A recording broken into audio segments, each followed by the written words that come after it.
नमस्कार प्यारे विद्यार्थियों, एक बार फिर से आपका संस्कृति ऑनलाइन एजुकेशन में हार्दिक स्वागत अभिनंदन करता हूं। आज हम आपके लिए बहुत ही अच्छा पॉइंट लेके आ रहे हैं, समय लेखन। और समय लेखन का जो पॉइंट है वो 2 अंक हमें दिलाता है और बहुत ही ईजी पॉइंट है, ज़्यादा इसमें कुछ नहीं है। फिर भी देखा ये जाता है अमूमन कि बच्चे इस पॉइंट के अंदर काफ़ी गलती करके आ जाते हैं बोर्ड एग्जाम में। क्या होता है इस समय, आपको सबसे पहले इसके अंदर ध्यान रखने वाली बात ये कि आपको टाइम देखना आना चाहिए। यदि टाइम आपको देखना आ रहा है तो मैं ये मानता हूँ कि समय लेकिन आपका गलत नहीं होना चाहिए। 2 अंक दिलाता है और कहते हैं कि बूंद बूंद से क्या भरता है, घड़ा भरता है। तो 2 अंक ये हो गए। और ऐसे काफ़ी सारे ऐसे पॉइंट हैं, वो काफ़ी इजी पॉइंट है जो हमें पूर्ण अंक दिलाने में सहायक है।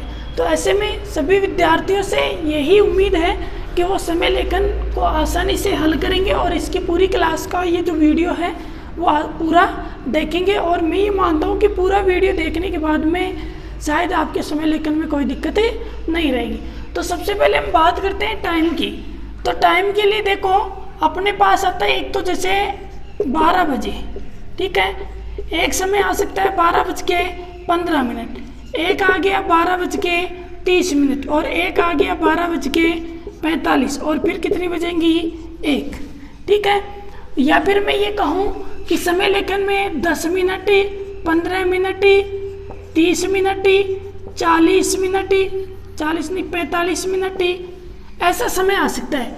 तो 10 के लिए तो हम कर सकते हैं 10 अधिकम, और मिनट को कहते हैं निमेषा। निमेषा कहते हैं 10 हो गई, बहुवचन हो गई तो निमेषा। 15 मिनट सवा हो गया ना, तो सवा के लिए हम संस्कृत में प्रयोग करेंगे सपाद का। किसका प्रयोग करेंगे? सपाद का।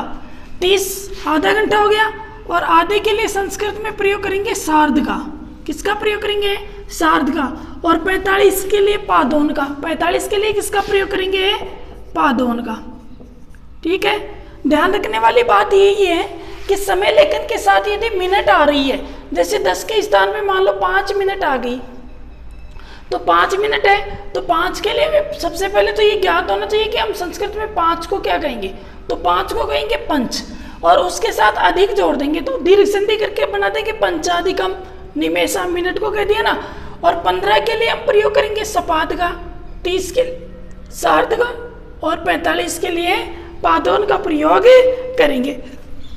छोटी छोटी चीजें यही ध्यान रखनी है कि 15 को क्या कहते हैं? सपाद, 30 को सार्ध और 45 को पादोन। जैसे मैं एक समय लेकिन यहाँ बना रहा हूँ, 12 बज रही है यहाँ, ठीक है। 12 बजे के लिए हम वहाँ किसका प्रयोग करेंगे? द्वादश वादनी, या फिर वादनम भी कह सकते हो, ठीक है। या फिर जब अगला समय आए आपके पास 12:45, 12:15, तो 15 के लिए किसका प्रयोग करेंगे? सपाद का। 15 के लिए किसका प्रयोग करेंगे? सपाद का। अब कितनी बज गए? 12 बज गए, तो द्वादश वादनम, सपाद द्वादश वादनम। कितनी बज गई? 12:15। अब 12:30 हो गई, तो 12:30 के लिए मैंने किसका प्रयोग बताया आपको? सार्ध का। 30 के लिए किसका प्रयोग करेंगे? 30 मिनट के लिए सार्ध का। कितनी बज गए? 12:30 हो रही है ना, तो सार्ध द्वादश वादनम, सार्ध द्वादश वादनम। अब 12:45। अब यहाँ देखो कि जब हम बोलेंगे तो इसको कितना बोलेंगे? 1:45। कितनी बज गई? 1:45। तो पौन के लिए किसका प्रयोग करेंगे? पादोन का। तो पादोन, पादोन हो गया ना। अब क्या करना है? 1 वादनम, पादोन 1 वादनम, ठीक है। पादोन 1 वादनम, यानी पौन के लिए हम किसका प्रयोग करेंगे? 45 का प्रयोग करेंगे। ध्यान रखने वाली बात यही है कि पादोन के साथ आपको आने वाला जो आगे का समय है उसको लिखना है। जैसे यहाँ आगे कितने बजेगी? 1 बजेगी, ठीक है। उसके बाद में 1 वादनम, 1 बजे के लिए किसका प्रयोग करेंगे? 1 वादनम, ठीक है। उसी प्रकार आप अन्य समय लेखन को भी देख सकते हो। जैसे सॉरी थोड़ी सी मिस्टेक हुई, पादोन के 1 की मात्रा आएगी, ठीक है। अब जैसे 2 बजे की बात हो रही है तो 2 बजे के लिए किसका प्रयोग करोगे? द्वि का, और वादनम जोड़ दो। बजे के लिए किसका प्रयोग करते हैं हम? वादनम का। मिनट के लिए निमेष या फिर कला। देखो मिनट को तो क्या कहेंगे? निमेष है, या फिर कला भी कह सकते हैं। और बजे को क्या कहोगे? वादनम या फिर वादने। ठीक है, 1 से 12 तक आपको गिनती आनी चाहिए, ज्यादा कुछ नहीं है। 1 के लिए 1 वादनम, 2 के लिए द्विवादनम, 3 को क्या कहोगे? त्रिवादने। 4 के लिए चतुर्वादनम। 5 के लिए किसका प्रयोग करेंगे? पंचवादनम। 6 के लिए किसका प्रयोग करेंगे? षटवादनम। और यहाँ कौन सी संधि हो रही है? चसत्व हो रही है ना, तो षटवादनम। षटवादनम। 7 के लिए सप्तवादनम। 8 को क्या कहोगे? अष्टवादनम। 9 बजे को क्या कहोगे? नववादने। वादनम और वादने एक ही बात है। 10 बजे को क्या कहोगे? 10वादनम। 11 बजे के लिए किसका प्रयोग करोगे? एकादशी वादनम। ठीक है, अब देखिए पेपर के अंदर जो प्रश्न आता है वो घड़ी की सहायता से आता है। पेपर में क्या बनी हुई होती है? एक घड़ी, 2 घड़ियां बनी हुई होती है, और दोनों घड़ियों के अंदर आपको ये पहचान करनी होती है कि घड़ी में कितने बज रहे हैं। सबसे पहले देखो एक बार इनका हम देखते हैं पुनः। तो 12 बजे के लिए आप किसका प्रयोग करोगे? द्वादशी वादने। अब 12 बजे के साथ 45 मिनट आती है, तो वहां पर कितने बजेंगे आगे? 1 बजेगी, तो पादौन 1 वादनम। 15 मिनट आती है तो किसका प्रयोग करेंगे? सपाद का। और 30 मिनट आती है तो हम किसका प्रयोग करेंगे? सार्ध का प्रयोग करेंगे। जैसे 12:15 हो गई, सपाद द्वादश वादनम। 1:15 भी हो सकती है तो सपाद 1 वादनम। 2:15 हो जाए तो सपाद द्विवादनम। 3:15 हो जाती है तो सपाद त्रिवादनम। 4:15 होगी तो सपाद चतुर्वादनम। 5:15 होगी तो सपाद पंचवादनम। यानी 15 मिनट जिस समय के साथ भी जुड़ेगी उसके साथ हम किसका प्रयोग करेंगे? सपाद का प्रयोग करते हुए वही समय लिखेंगे। जैसे 9:15 आ गई, आपके पास घड़ी आ गई पेपर में, और उस घड़ी के अंदर 9 बज के कितनी हो रही है? 15 मिनट। तो यहाँ आप समय क्या लिखोगे? सपाद। अब 9 के लिए हम किसका प्रयोग करेंगे? नववादने का। तो सपाद नववादनम। सपाद नववादनम। तो इसीलिए ये कह रहा हूं कि समय, लेकिन ज्यादा कुछ इसमें कठिन कार्य नहीं है, आसानी से हम इस कार्य को कर सकते हैं। उसके बाद में हम 30 मिनट की तरफ चलते हैं। तो घड़ी के अंदर 30 मिनट आ गई किसी भी समय में। तो जैसे मान लो आपके एग्जाम में 10:30 आ गई घड़ी में। घड़ी का जो चित्र था उस चित्र में आपने पहचान की कि यहाँ कितनी बज रही है? 10:30। तो 30 मिनट के लिए हम किसका प्रयोग करेंगे? सार्ध का। अब 10 के लिए किसका प्रयोग करेंगे? 10 वादनम का। तो सार्ध 10 वादनम। सार्ध 10 वादनम। उसी प्रकार आपकी घड़ी के अंदर 11:45 आ गई। 11 बज के कितनी आ गई? 45 मिनट। अब ये आप बोल के देखो कितनी बज रही है? 11:15 हो रही है ना। तो पौन के लिए किसका प्रयोग करेंगे? पादौन का। अब कितनी बजेंगी? 12 बजेंगी। तो पादौन द्वादश वादनम। पादौन द्वादश वादनम। स्क्रीनशॉट ले, ज्यादा कुछ नहीं है समय लेखन में। ले लिया। देखिए मैं यहाँ कुछ घड़ियां बना रहा हूँ, उन घड़ियों की सहायता से भी हम यहाँ समझेंगे।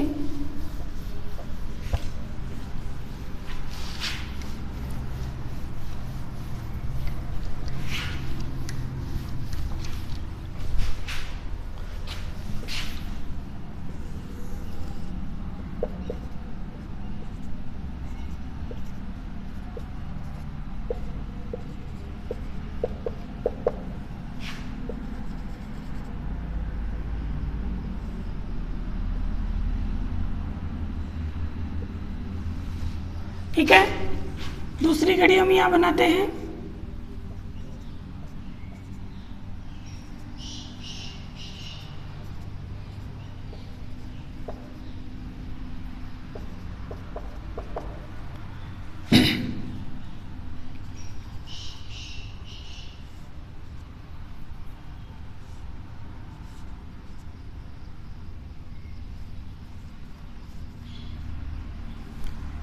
देखो पहली घड़ी के अंदर तो अपने कितने बज रहे हैं, 9 बज के कितनी हो रही है 10 मिनट।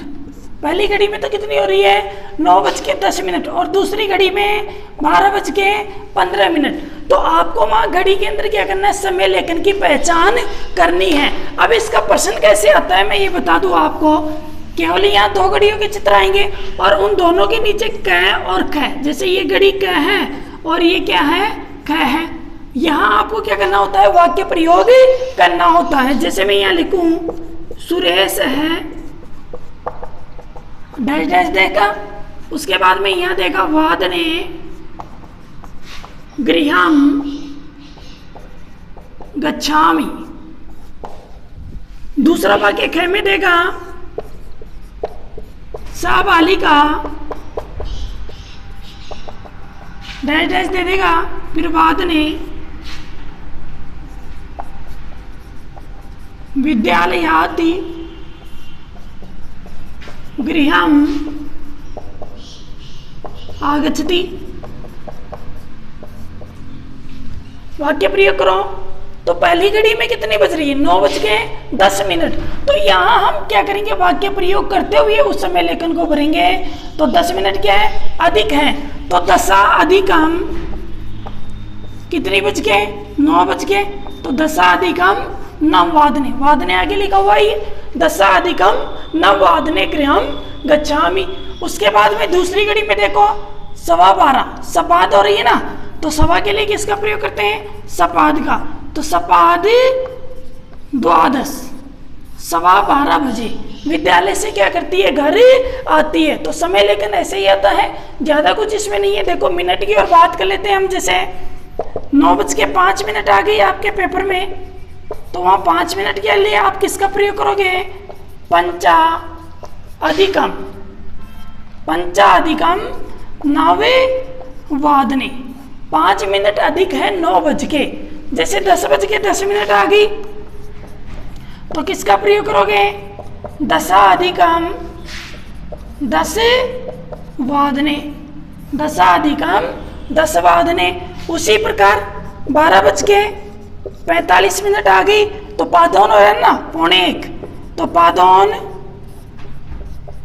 1 वादनम, पादौन 1 वादनम। उसी प्रकार हम बात करते हैं सवा की, तो 12 बज के 15 मिनट आ गई तो किसका प्रयोग करेंगे सपाद द्वादश वादने, वादने पेपर में लिखा हुआ आता है। उसी प्रकार आगे बात करें 9 बज के 30 मिनट आ गई तो किसका प्रयोग करोगे सार्ध का, सार्ध नवे वादनम।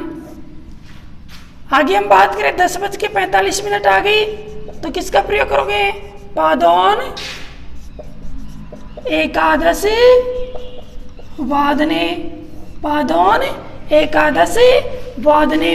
जैसे आपके एग्जाम में 11 बज के 30 मिनट आ गई घड़ी में तो वहां आप क्या भरोगे सार्ध एकादश वादने। तो कुल मिलाकर के ध्यान यही रखना है, 1 बजे को तो हम कहेंगे 1 वादनम, 2 के लिए द्विवादनम, 3 के लिए त्रिवादनम, 4 के लिए चतुर्वादनम, 5 के लिए पंचवादनम, 6 के लिए षड्वादनम, 7 के लिए सप्तवादनम, 8 के लिए अष्टवादनम, 9 के लिए नववादनम, 10 के लिए दशवादनम, 11 के लिए एकादश वादनम और 12 के लिए द्वादश वादनम का प्रयोग करेंगे। अब समय लेखन में कुछ चीजें आपको ध्यान रखनी है कि जैसे 15 मिनट आती है तो वहां हम उसको किससे शुरू करेंगे सपाद से।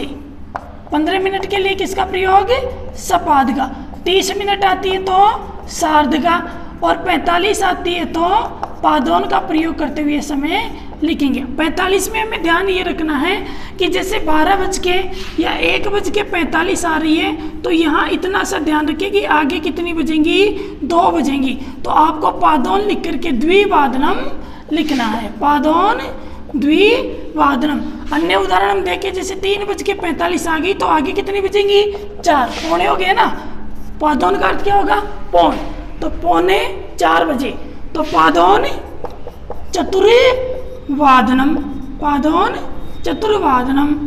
जैसे 9:45 आ गई तो पादोन 10 बजेंगे ना, पादोन 10 वादनम। यही हमें ध्यान रखना है, ठीक है। मिनट की हमने बात कर ली, 5 मिनट अधिक आती है तो पंचाधिकम, 10 आती है तो दशाधिकम, ठीक है। उसके बाद में कुछ चीजें हो रहे हैं, जैसे 5 मिनट कम आ जाए, जैसे 12:55 आ गई, ठीक है। 12 कितनी आ गई, 55 आ गई, तो 5 मिनट कितनी है, न्यून है, तो हम लिखेंगे 5 न्यूनो। 5 क्या है, कम है, 5 न्यूनो कितनी बजने में, 1 बजने में, तो 5 न्यूनो 1 वादने। 5 मिनट क्या है, कम है, कितनी बजने में, 1 बजने में। जैसे 2:55 आ गई, 50 आ गई, 2 क्या आ गई, 50 आ गई, तो यहाँ कितनी कम है, 10 कम है, तो 10 न्यूनो 10 कितनी है, कम है, कितनी बजने में, 3 बजने में, 10 न्यूनो 3 वादनी, ठीक है। ये हमें ध्यान रखना है। जैसे कई बार एग्जाम में कलोत्तर का प्रयोग भी किया जाता है, जैसे 10:10 आ गई, ठीक है, कलोत्तर यानी अधिक है, तो यहाँ कितनी मिनट अधिक है, 10, तो हम लिख सकते हैं 10 कलोत्तरी 10 वादनी, ठीक है। कलोत्तर का भी आप प्रयोग कर सकते हो, यहाँ थोड़ा सा आप कंफ्यूजन हो जाओगे, इससे अच्छा यही रहेगा कि आप अधिकम का प्रयोग करें, जैसे दशाधिकम 10 वादनी। क्लियर है। समय लेखन का प्रश्न ऐसे आएगा। समय लेखन में ज़्यादा मैं ये मानता हूँ कि कुछ नहीं है, वाक्य हमारे जो हैं वो सही होने चाहिए। समय लेखन का आप स्क्रीनशॉट लें, फिर भी किसी विद्यार्थी की कोई दिक्कत हो तो वो कमेंट बॉक्स में अपनी प्रतिक्रिया अवश्य लिखें, ठीक है। कुछ और वाक्य हम यहाँ हल करते हैं घड़ी की सहायता से।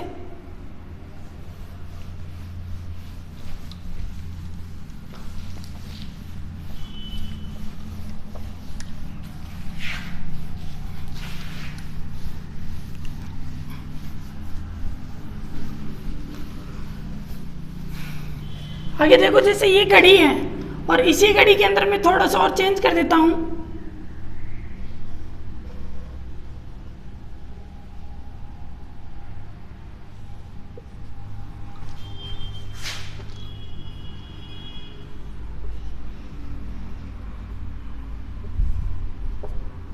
ठीक है, अब देखो इस घड़ी में तो कितनी बज रही है,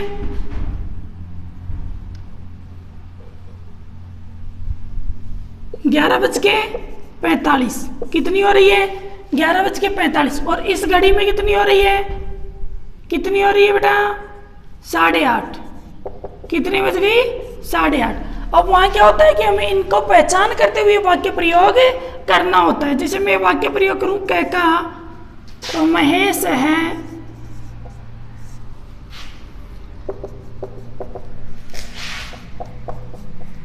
उत्तिष्ठति। महेश क्या करता है, उठता है। अब कितनी बजे उठता है, कितनी बजे उठ रहा है, या मैंने वादने का प्रयोग नहीं किया है, तो पादोन। कितनी बज रही है यहाँ, 11:15, तो पादोन 12 वादने, पादोन 12 वादने। आपको समय लेकिन आपको वाक्य प्रयोग करते हुए वहां एग्जाम में भरना है, और वाक्य प्रयोग करते हुए उसको भरने के पश्चात उसी जो आपने भरा है उसको क्या करना है, रेखांकित अवश्य करना है। उसके बाद में दूसरी घड़ी थी, उसके अंदर कितनी बज रही थी, 8:30। तो दूसरा वाक्य खैकाम यहाँ लिखते हैं, सा वादने विद्यालयम गच्छति। सा वादने विद्यालयम गच्छति, वह इतनी बजे कहाँ जाती है, विद्यालय जाती है। तो कितनी बजे जाती है, 8:30 बजे। 8:30 के लिए 30 मिनट के लिए तो हम किसका प्रयोग करेंगे? सार्ध का। 8 के लिए अष्ट का। सार्ध अष्टवादने विद्यालयम गच्छति। इसी समय को मैं यहाँ से घुमा करके थोड़ा सा और चेंज कर दूं तो जैसे मान लो मैं 11:10 कर दी मैंने, 11 क्या कर दी? 5 मिनट कर दी। ठीक है, 11 कितनी कर दी हमने? 5 मिनट। तो यहाँ अपना वाक्य प्रयोग करते समय कितना हो जाता? पंचा अधिकम एकादशी वादने। 5 मिनट कितनी है? अधिक है। कितनी बज के? 11। इसी समय को मैं घुमा करके थोड़ा सा और आगे ले जाऊं, जैसे इतना कर दिया मैंने। कितनी बज रही है अभी? 1:15। 1:15 हो रही है ना, तो 1:15 के लिए मैं किसका प्रयोग करूंगा? सपाद एक वादनम। ठीक है, 15 के लिए हमेशा किसका प्रयोग करेंगे हम? सपाद का। 30 के लिए किसका प्रयोग करेंगे? सार्ध का। जैसे इसी घड़ी को मैं 30 कर दूं, इस सुई को यहाँ ले आया और इसको थोड़ी सी और आगे कर दी। ठीक है, कितनी बज गई? 1:30 बज गई ना, तो सार्ध एक वादनम। इसी सुई को मैं घुमाते हुए थोड़ा सा और आगे ले जाऊं, या 45 पे ले आया तो ये भी थोड़ी आगे जाएगी। ठीक है ना, आगे जाएगी तो अब कितनी बज रही है? 1:45। 1 कितनी हो रही है? 45। 1 कितना हो रहा है? 45। तो यहाँ किसका प्रयोग करेंगे? पादोन। कितनी बचेगी? द्विवादनम। पादोन द्विवादनम। ठीक है स्टूडेंट्स, उम्मीद है समय लेखन में आपकी कोई दिक्कत नहीं होगी। समय लेखन आपके अच्छे से समझ में आया होगा। फिर भी किसी विद्यार्थी की दिक्कत हो तो वो कमेंट बॉक्स में अवश्य लिखें। धन्यवाद। जय हिंद, जय भारत।